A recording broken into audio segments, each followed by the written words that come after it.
and oh my god, it's Godzilla! Oh my god, it's Godzilla! Hello everyone, Garage Heroes here, and we're here to review the Godzilla movie. Give me it back, man. Give me it back. Yeah, we saw Godzilla, man. Finally, we finally saw it. I'm so happy. Are we happy?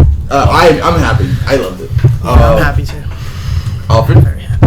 We're gonna get into that. Oh God. So of course we have criticisms of it, but I think overall we give it a passing grade.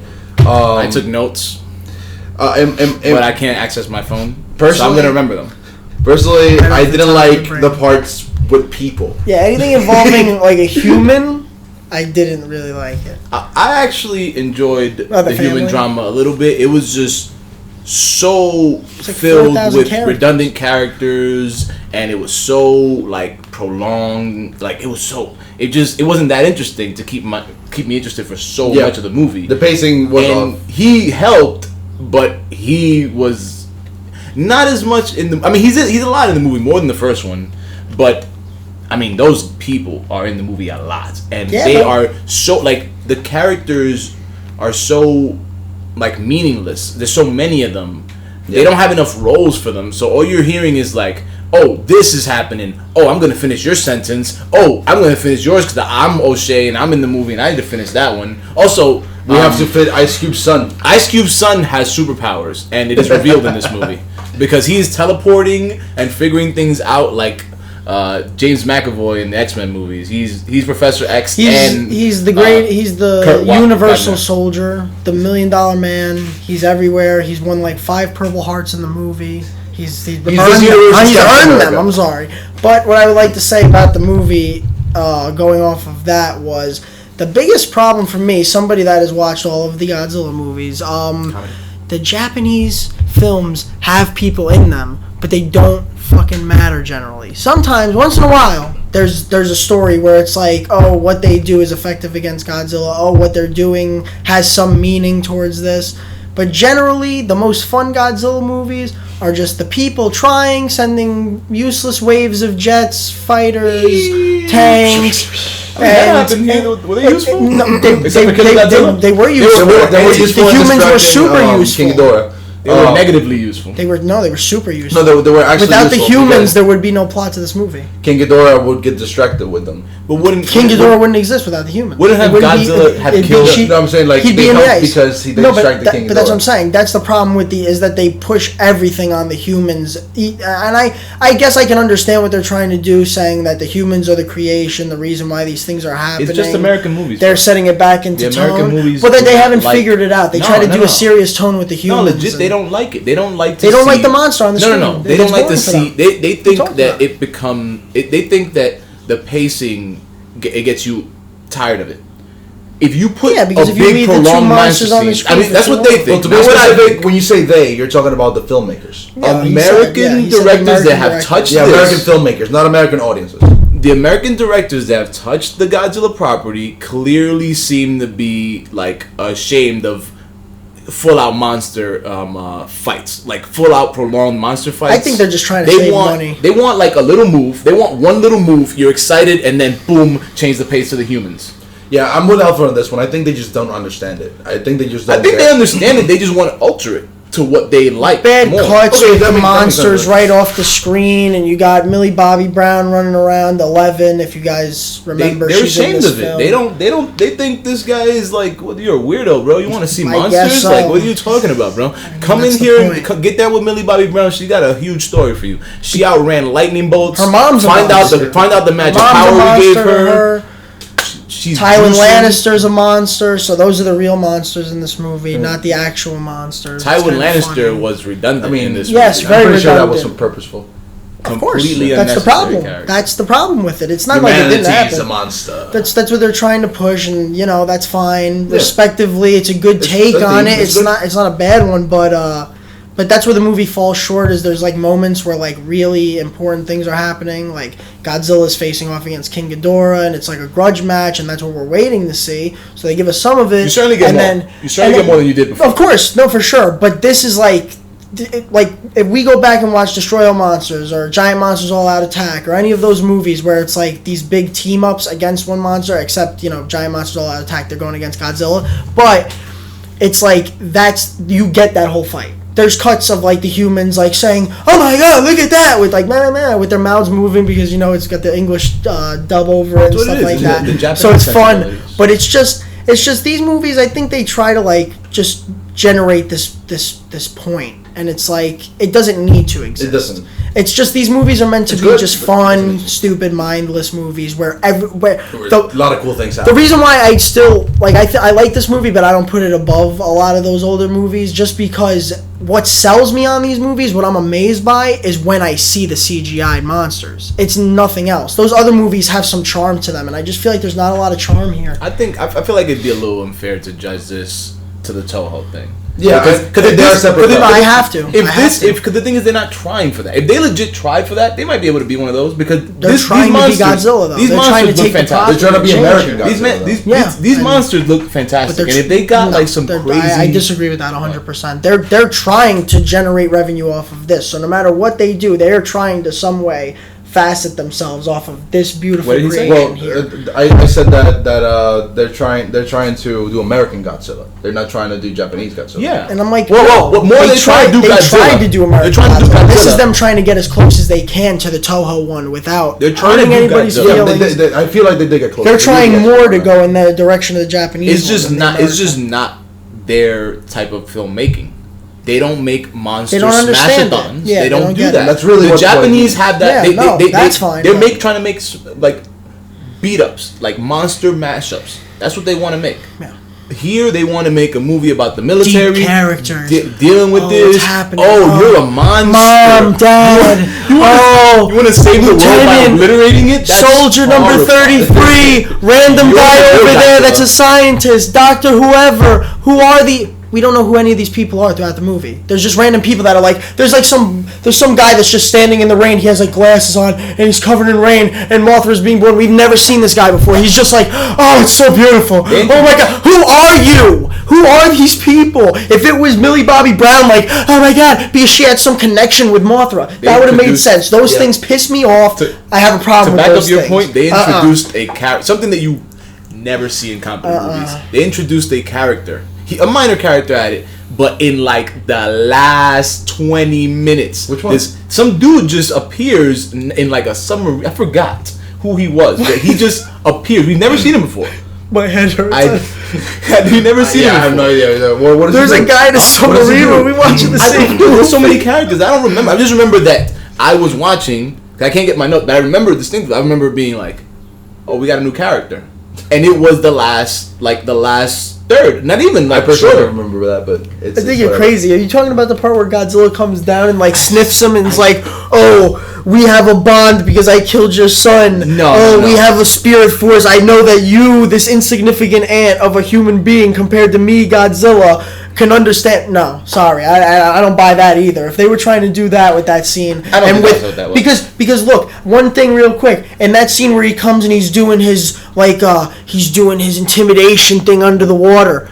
He was going to King Ghidorah for some reason. Why the hell is he intimidating and swimming around the freaking thing? There was some bond that this man and Godzuki had, okay, and they were together and they formed one and they understand each other. And please, just stop it. I mean, okay? That's film coincidence. I mean, it looked great. That's what they want to do, show it off. But you could have did Godzilla walking up to King Ghidorah. They did do that. But not. Why'd you do it there? Why does it matter there? Because they said that characters. They intentionally said Godzilla's going there to go meet King Ghidorah. And he just happened to stop by and say hi. Thing? Yeah, that's film coincidence magic. The ocean. The plots here we are in the middle of the ocean.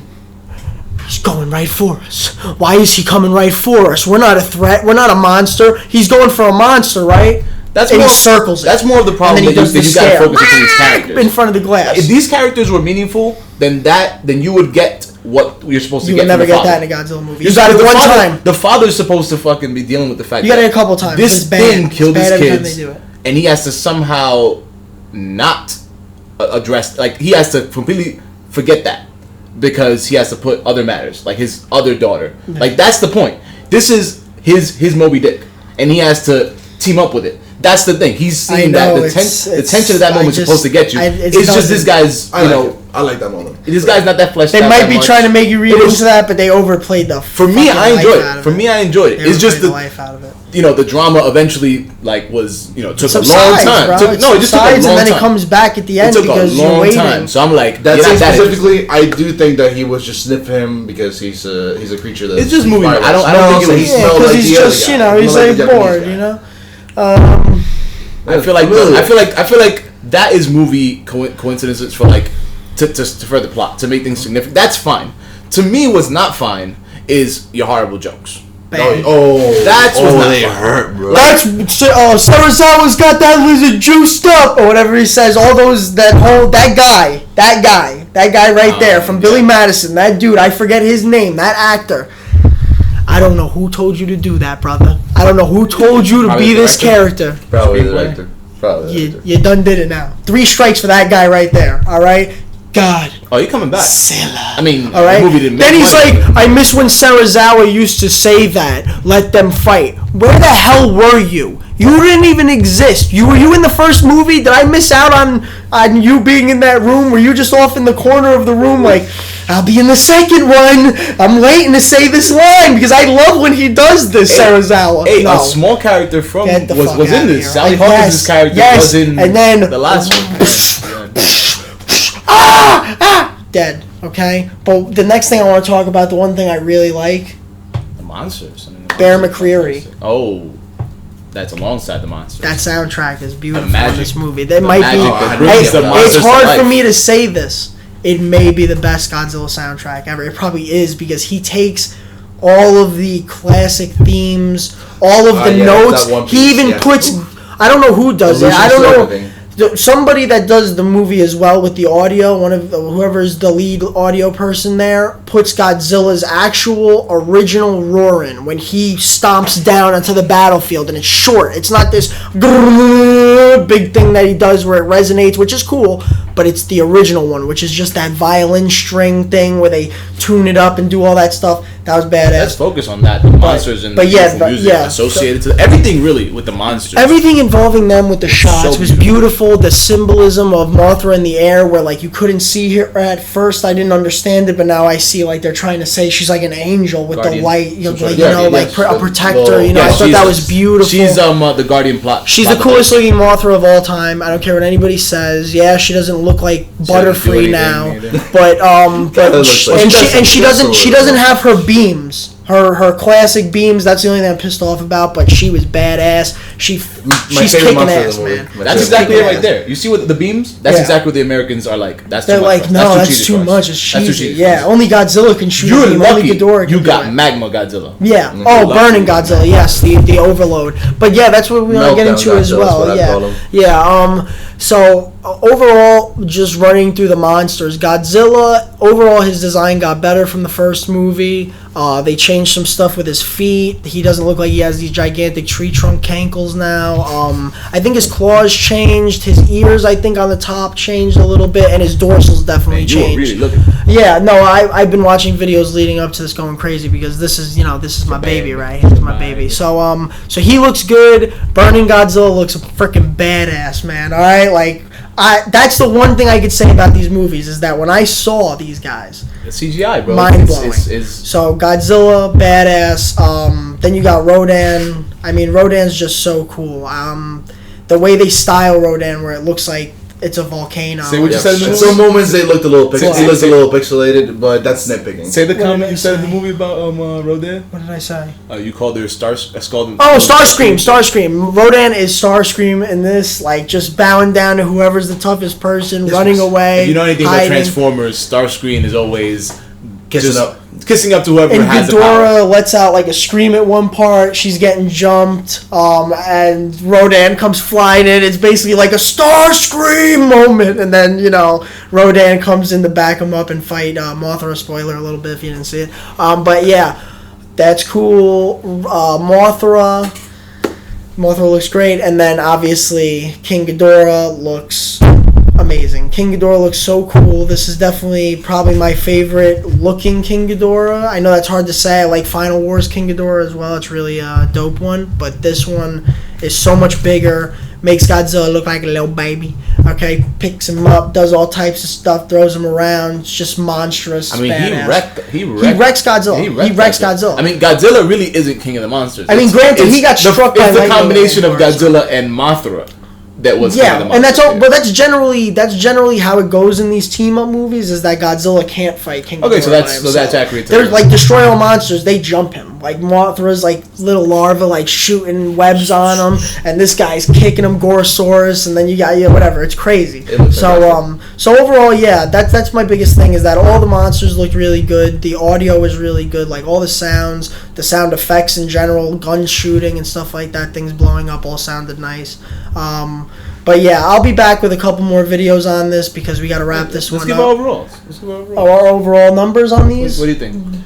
I'm going to give it an 8 out of 10. 7. I give it a solid 7. 6. Yes. We're all descending. I figured. It's about right. Fun movie at 7, but you know what you're getting. You're not going in there and you're not watching like a Baby Driver, which would be a 9 for me. So I don't think I could put that a point behind this. Why even bring up this movie next to that one? Baby Driver? Because we're talking about the numbering system.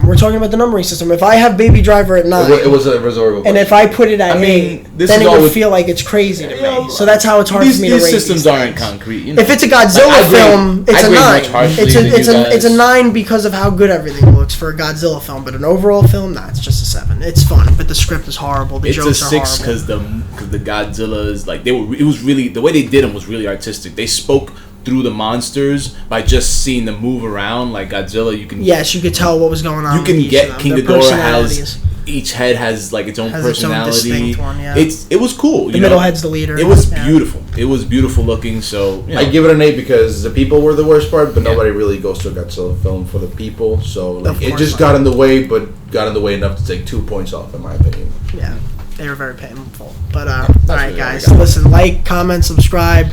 We're the Garage Heroes. Godzilla.